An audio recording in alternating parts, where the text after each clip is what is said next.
Bon, le travail du guide de tourisme, c'est déjà de protéger l'environnement dans lequel il amène les touristes.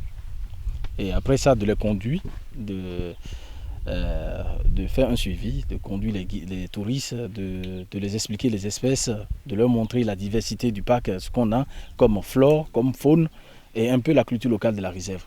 Selon mes 15 ans d'expérience, aujourd'hui, vraiment, une fois encore, je dis bravo à African Pass. Parce que dans le passé, quand on faisait des visites, par exemple, vous voyez des éléphants. Les éléphants de loin déjà vous chargent. Ils sont très agités. Et vous voyez que vraiment, le braconnage, les éléphants, ils sont menacés. Donc du coup, aujourd'hui, vous passez au moins 1 heure 30 avec des éléphants en face sans réaction. Vous voyez? Les espèces qui étaient en voie de disparition, par exemple le guépard.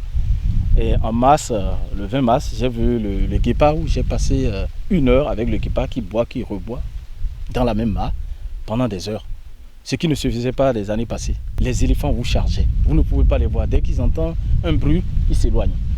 Donc aujourd'hui, avec l'avènement d'African Pass, vous avez l'occasion d'observer des animaux tranquillement, sans réaction. Les animaux sont là, comme si vous dites venez nous voir. Et vous passez le temps avec eux, sans aucun souci.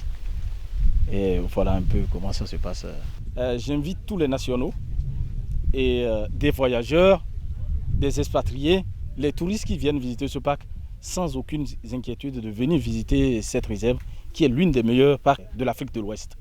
Et donc du coup, nous avons tout ce qu'il faut comme les Big Four du parc La Bandiari.